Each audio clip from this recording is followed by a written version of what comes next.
G'day, I'm Wiz and welcome back to Ausland Studios. Today's tip for the Yamaha AW4416 is to do with the AT or the ATT function. This will allow you at mixdown time to get the control you need using the faders over the tracks you've recorded, so that a small change in fader will result in a small change in volume, not a large jump. It was suggested that I do this tutorial by Dan Goodman, better known as Captain Salty to those on the Yahoo group.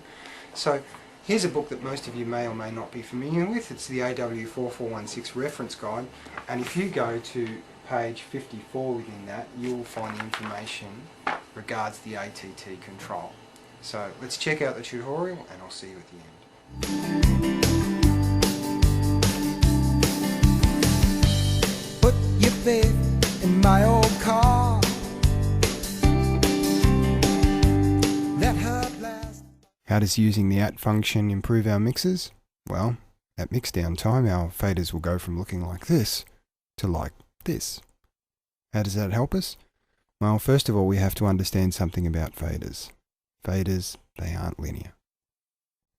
Have a look at the faders on the side of your AW. They go from +6 at the top down to infinity at the bottom, with the unity position being at 0. Have a look at that scale.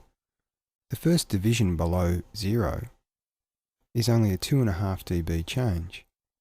That same amount of travel down towards the bottom of the scale will be much larger. Have a look at that. Moving from 20 to there is a 5 dB change, and even more as you go down. So it's much harder for you to make accurate changes in volume towards the bottom of the scale than it is around that 0 or unity position.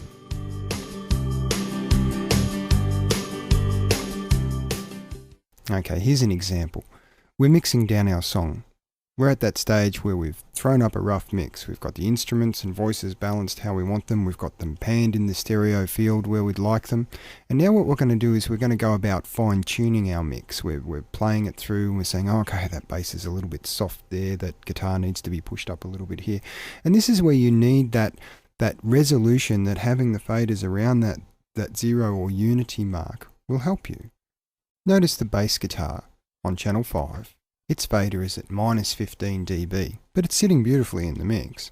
So what we're going to do now is use the AT function to attenuate the input to that fader by 15 dB.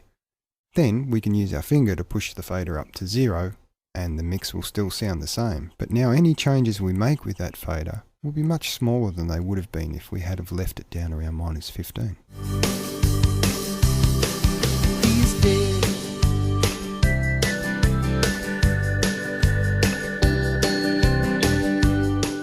Firstly, we push the select button for the bass guitar channel. Then we push the EQ at group button. Then we push the F1 tab key.